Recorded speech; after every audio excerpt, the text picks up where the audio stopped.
नमस्कार, मैं हूं आप सभी के साथ महिमा पांडे और आप देख रहे हैं INS24/7। तो चलिए हम आपको आज एक खास पेशकश दिखाने जा रहे हैं, मनमानी पर नकेल। जी हां, जबलपुर में जिला प्रशासन ने मनमानी राशि वसूलने वाले स्कूलों के खिलाफ बड़ी कार्रवाई की है। प्रशासन ने स्कूलों पर 22 लाख की पेनल्टी लगाई है।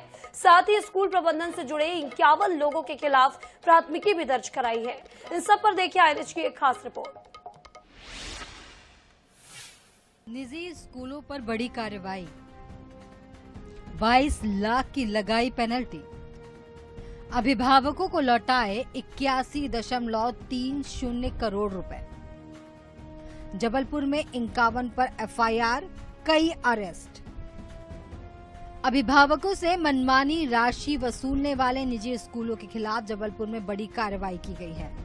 जिला प्रशासन ने अभिभावकों को 81.30 करोड़ रुपए की फीस वापस कराई है। यही नहीं, स्कूलों पर 22 लाख की पेनल्टी भी लगाई है। वहीं 51 लोगों पर FIR दर्ज की गई है, जिनमें स्कूलों के चेयरमैन, प्राचार्य, CEO, मैनेजर, सदस्य, एडवाइजर समेत 20 लोग गिरफ्तार किए गए हैं। हमारे पॉइंट ऑफ व्यू से हमने इस पर काफी विचार किया, पुलिस के साथ हमारे काफी विचार हुआ, जो लीगल समझते हैं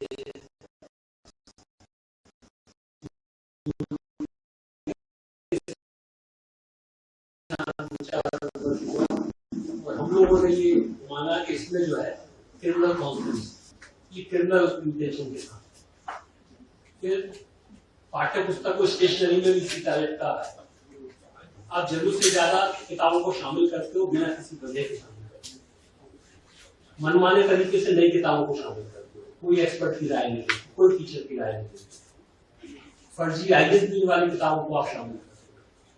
जिन किताबों को आप शामिल करते हो उनकी जानकारी सार्वजनिक नहीं कर रहे, केवल कुछ खास लोगों के साथ ही आप साझा करते हो और इस प्रकार कमीशन को भी करते। तो हमने पाया कि डिस्ट्रिक्ट मैनेजमेंट का जो पूरा मामले में हो, इन दोनों ही मामलों में बहुत छेद है और इसमें आपराधिक प्रकृति पूरी है। दरअसल नया शिक्षा सत्र शुरू होने के बाद 1 अप्रैल 2024 को मुख्यमंत्री मोहन यादव ने निजी स्कूलों की मनमानी रोकने के निर्देश दिए थे। इस पर जबलपुर कलेक्टर दीपक सक्सेना ने अप्रैल 2018 से अप्रैल 2024 तक अभिभावकों से वसूली गई फीस की जांच कराई थी।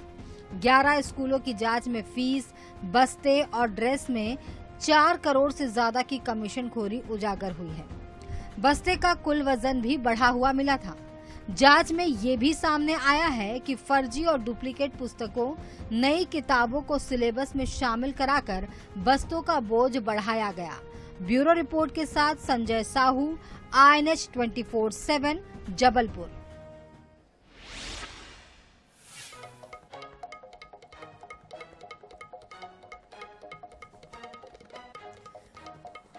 और इस पूरे मामले पर हमारे साथ जबलपुर से हमारे संवाददाता संजय साहू हमारे साथ लाइव जुड़ चुके हैं।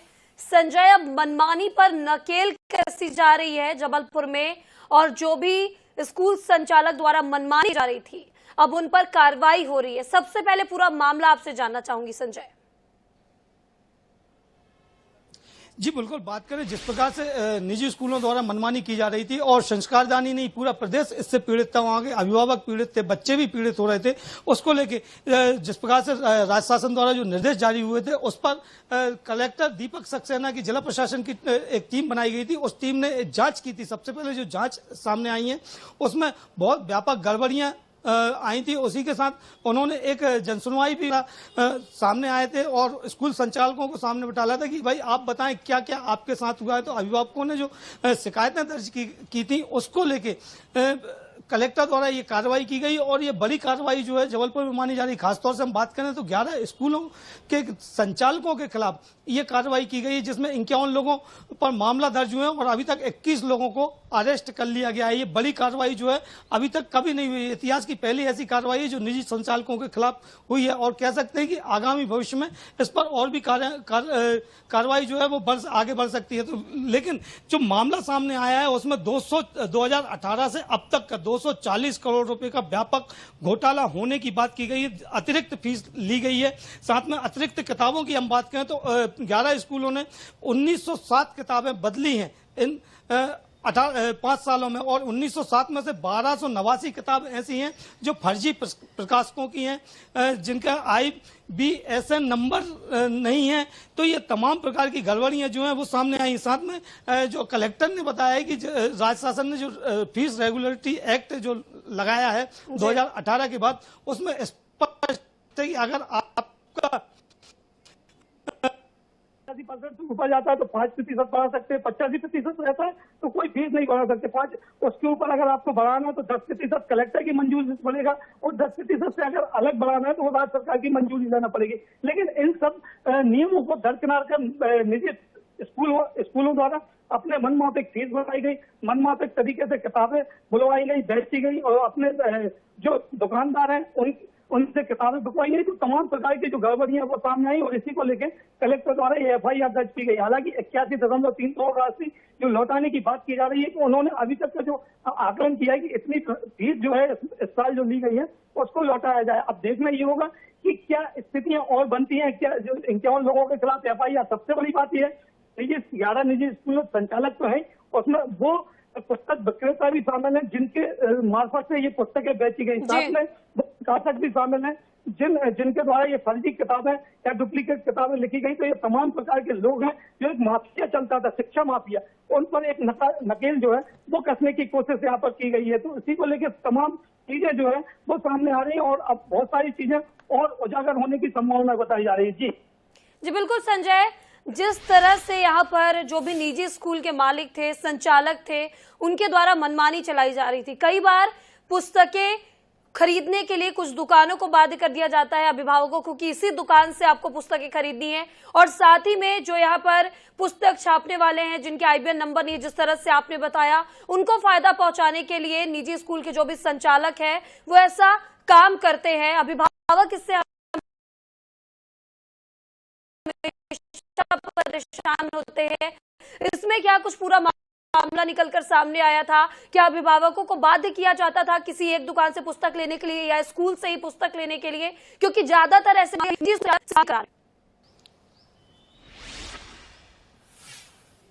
जिस प्रकार की बातें कल सामने आई हैं और खुलासा कलेक्टर और SP द्वारा किया गया, उसमें स्पष्ट है कि जो निजी स्कूल संचालक हैं उनके द्वारा एक पर्टिकुलर दुकान का नाम लिया जाता था कि वहां पर ही ये पुस्तकें मिलेंगी।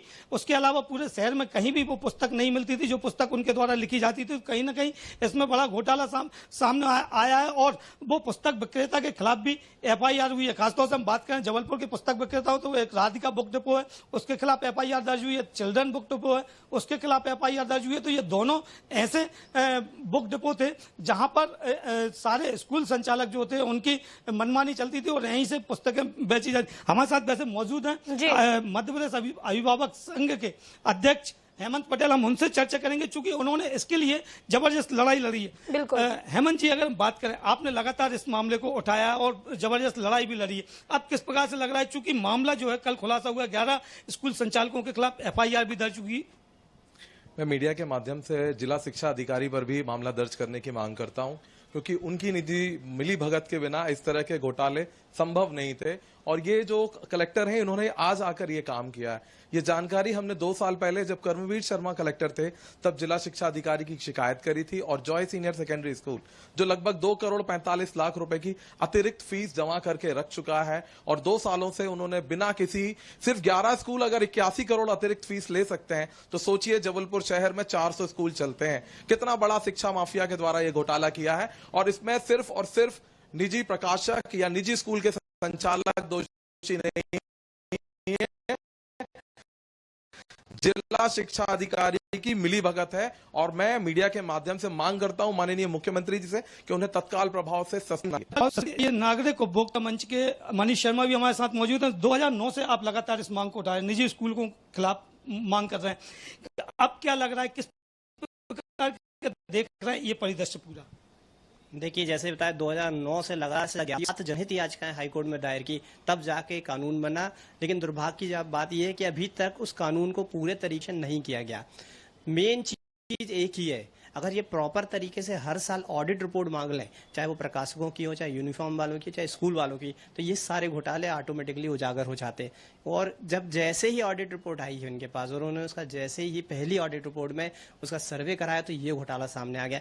1037 स्कूलों की लिस्ट दी थी, जिसमें हमने बताया था कि जो आप 240 करोड़ बोल रहे हैं वो 1037 स्कूलों के द्वारा अतिरिक्त फीस वसूली का मामला है। लगभग ये हम लोग बहुत पहले कह चुके थे और हम लोग ने आरटीआई से निकाली भी थी कि आखिर स्कूल के मालिक कौन है, संचालक कौन है, क्या गठबंधन है, पूरी जानकारी हमने दी थी। शासन प्रशासन हर व्यक्ति से मिले हैं, विधायकों से, सांसदों से, मंत्रियों से, सबसे संपर्क किया, लेकिन दुर्भाग्य था नहीं कार्रवाई। हाँ, अब कार्रवाई शुरू हुई है। साधुवाद देते हैं कलेक्टर महोदय को। मध्य प्रदेश में ग्वालियर और जबलपुर के कलेक्टर सक्रिय हुए हैं, अभी 52 जिलों के बाकी हैं। हमारा निवेदन है आपके माध्यम से कि वो 52 जिलों के कलेक्टर उसमें एक्शन ले। बहुत बड़ा होगा, 240 नहीं, मेरे ख्याल से 24,000 करोड़ का मामला होना चाहिए घोटाले का। इसकी ईडी भी जांच होनी चाहिए, सीबीआई से भी जांच कराई जानी चाहिए। एक बड़ा माफिया सामने आएगा इसका। बड़ा माफिया की बात आप कर रहे हैं, शिक्षा माफिया की हम बात करें। हमारे साथ राहुल बघेल भी मौजूद हैं, एनएसयूआई के राष्ट्रीय प्रवक्ता हैं।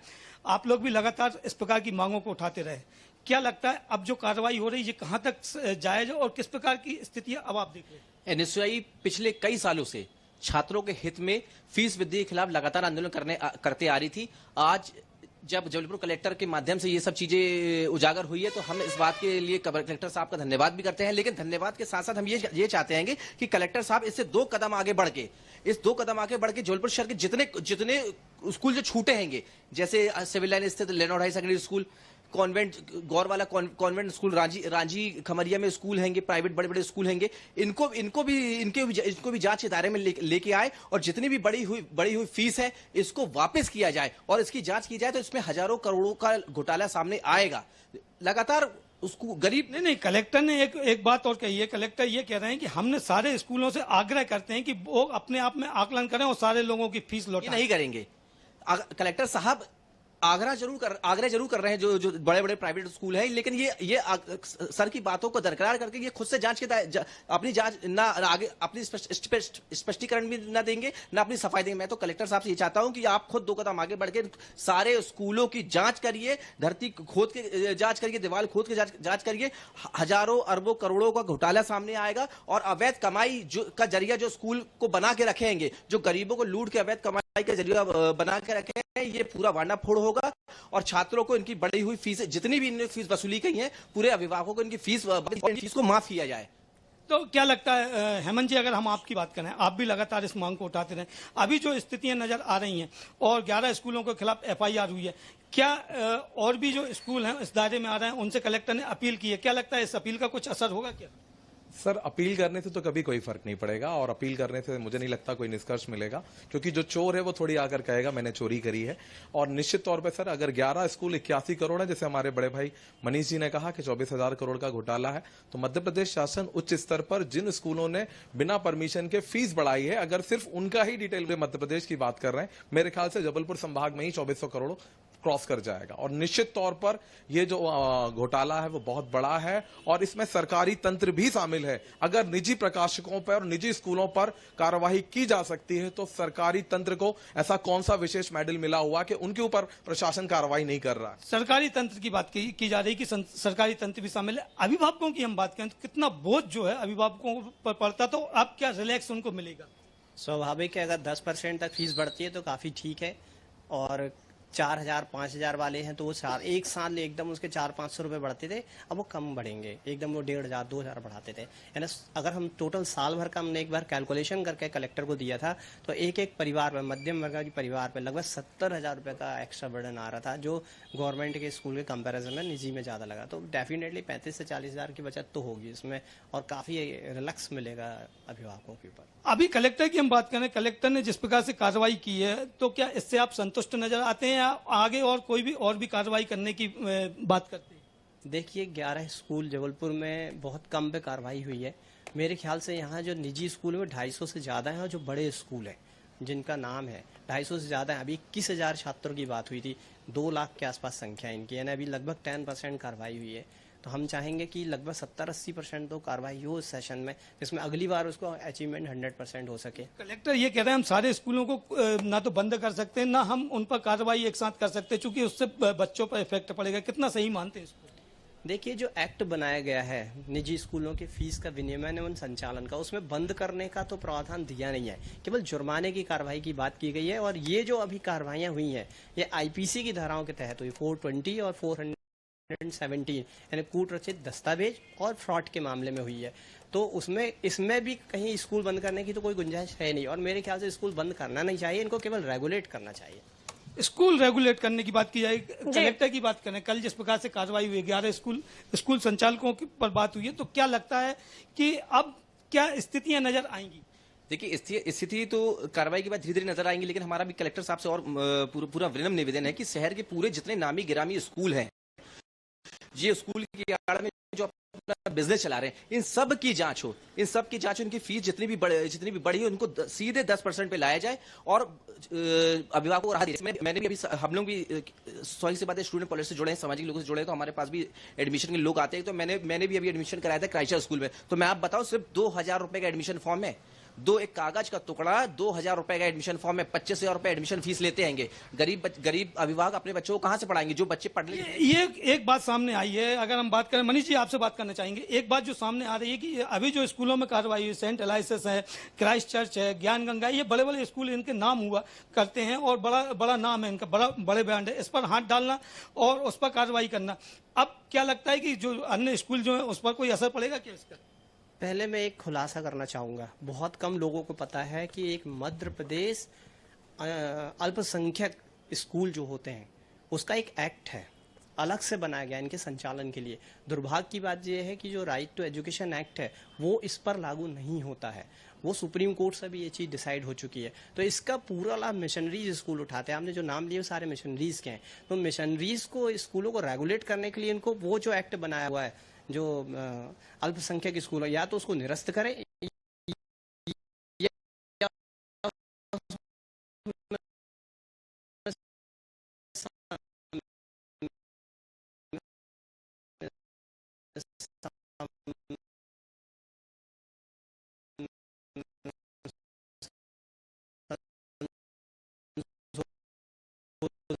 करे, तब जाके प्रॉपर नकेल कसेगी। तो ये आपका एक मैंने बताया, अभी तक किसी को मालूम नहीं था। क्योंकि उच्च स्तर पर इंटरनेशनल स्कूल भी यहाँ पर मौजूद हैं, लेकिन उनकी फीस वृद्धि भी जबरदस्त तरीके से हुई है। लेकिन बिल्कुल, लेकिन संजय, आपसे एक चीज और जानना चाहूंगी, जिस तरह से स्कूल में रसीद तैयार की जाती है और रसीद में हर एक चीज का ब्यौरा दिया होता है, और उसके लिए भी सरकार ने कहीं ना कहीं एक क्राइटेरिया तय किया होगा कि स्कूल में साफ सफाई के लिए इतना लगेगा, या पुस्तक के लिए इतना, शिक्षा पर इतने खर्च होते हैं, और अन्य गतिविधियां जो स्कूल में होती है उनके लिए क्राइटेरिया तय होता है और रसीद सभी चीज की दी जाती है। लेकिन बीच बीच में बच्चों को परेशान किया जाता है कि आपको इस चीज की फीस भरनी है, आपको परीक्षा के लिए फीस अलग से भरनी है, जबकि रसीद में हर एक चीज तय होती है। तो क्या इसमें भी यहाँ पर फर्जीवाड़ा किया जा रहा था?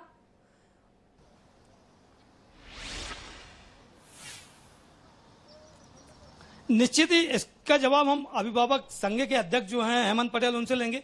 हेमंत जी, जिस प्रकार से रसीद दी जाती है उसमें सारी चीजें मेंशन होती हैं, फीस इतनी है, सफाई का इतना है, ये सारी चीजें उसमें मेंशन की जाती, क्या लगता है इसमें भी कुछ फर्जीवाड़ा है क्या? बिल्कुल फर्जीवाड़ा है। जैसा कि मनीष जी ने बताया कि मध्य प्रदेश शिक्षा अधिनियम जो है 2019 से लागू हुआ, वो 20 दिसंबर 2020 से लागू हुआ था। सारे लोगों को अपनी फीस पोर्टल पर अपडेट करना होती है। आज आप इसी आरटीआई को लगाकर अगर हम पूछें तो 10% स्कूलों ने भी अपनी फीस जो है वो पोर्टल पर अपडेट नहीं करी है। तो ये घोटाले तो हैं, और इस घोटाले पर मेरा बहुत क्लियर आरोप है, इस घोटाले में सरकारी तंत्र भी शामिल है। और सरकारी तंत्र की मदद के बिना, जैसा मनीष जी ने कहा कि 2 कलेक्टर ने कार्रवाई करी है, मध्य प्रदेश के 52 जिले बाकी हैं। अगर एक ही जगह पर 10 या 11 स्कूल 81 करोड़ रुपए का घोटाला करते हैं, तो मध्य प्रदेश में कम से कम 5000 स्कूल ऐसे हैं जो ये घोटाला कम से कम 10,000 करोड़ रुपए से ऊपर का करते हैं। और मैं जानना और बताना चाहूंगा कि जैसा अभी हमारे साथी ने कहा कि मात्र एडमिशन फॉर्म के 2000 रुपए लिए गए हैं। हमसे जो डोनेशन लिया जाता है, डोनेशन की रसीद भी नहीं दी जाती है, नकद डोनेशन लिया जाता है, और डोनेशन कहीं भी खुर्द-बुर्द किया जाता है। स्कूल अगर बिल्डिंग बना रहा है तो वो अपने मत से ऑलरेडी हमसे फंड लेता है, लेकिन उसके नाम पर डोनेशन लिया जाता है। और डोनेशन के नाम पर भी अगर जांच की जाए तो अकेले जॉय सीनियर सेकेंडरी स्कूल 60,000 रुपए डोनेशन लेता है एक छात्र से। हर साल इनके पास 300 एडमिशन होते हैं, आप अंदाज लगाइए। और मैं आपके माध्यम से कैमरे पर बहुत जिम्मेदारी के साथ बोलना चाहूंगा, जॉय सीनियर सेकेंडरी स्कूल की ऑडिट रिपोर्ट निकलवाई जाए।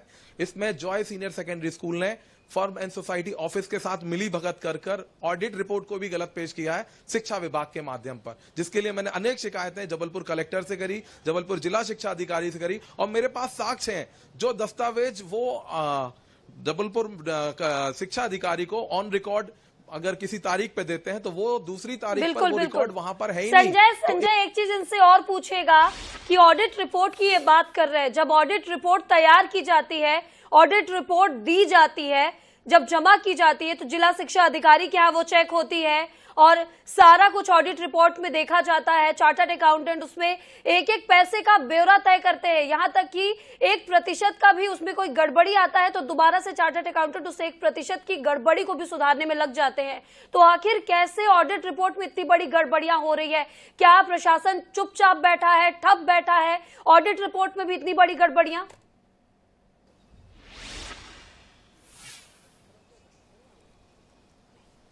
जी बिल्कुल, निश्चित ही जिस प्रकार की बात सामने आ रही, ऑडिट रिपोर्ट की बात करें तो ऑडिट रिपोर्ट जिस प्रकार से प्रस्तुत की जाती है जिला शिक्षा अधिकारी के माध्यम से भी वहां जाती है, अपलोड भी की जाती है, तो इसमें एक एक पैसे की जो हिसाब है वो दिया जाता है। तो ये लोग गड़बड़ी कहाँ करते हैं, किस प्रकार से स्थितियां बनाते हैं? ये देखिए, ऑडिट दो तरह से किया जाता है, एक इंटरनल ऑडिट होता है और एक इंडिपेंडेंट ऑडिटर द्वारा किया जाता है। अभी जो स्कूल से ऑडिट रिपोर्ट ली जा रही थी वो इंटरनल ऑडिटर थी, उनके खुद के ऑडिटर द्वारा स्कूल के वो दी जा रही थी, तो उसमें मैनिपुलेशन पॉसिबल है। उसको जब बाहर के किसी ऑडिटर को, जैसा कि राज्य शासन के आदेश हैं कि डिपार्टमेंट अपने बाहर के ऑडिटर को अपॉइंट करो, उससे ऑडिटिंग कराए, तब जाकर ये फर्जीवाड़ा पकड़ में आएगा। हमने अभी आरटीआई लगाकर मांग करी है, 3 साल की ऑडिट रिपोर्ट मांगी है पूरे जबलपुर शहर के सभी स्कूलों की, तो स्वाभाविक है जब हमारे पास आएगी तो हम समझ जाएंगे उसमें क्या मैनिपुलेशन किया गया है। हाँ, सरकार को यही कहना है कि जो सरकार ने आदेश जारी किया है उसको पालन करें, इंडिपेंडेंट ऑडिटर द्वारा इसकी जांच करवाएं, तो इसमें बहुत बड़ा घोटाला सामने आएगा। बिल्कुल बिल्कुल संजय, तो आप इस पूरे मामले पर अपनी नजर बनाए रखिए, आगे देखना होगा कि क्या कुछ निकलकर सामने आता है और कितने स्कूलों पर कार्रवाई होती है। मध्य प्रदेश के अन्य जिलों में क्या कुछ कार्रवाई देखने को मिलती है। इस वक्त तो बड़ा घोटाला निकलता हुआ सामने आ रहा है। इस तमाम जानकारी के लिए आपका बहुत बहुत शुक्रिया।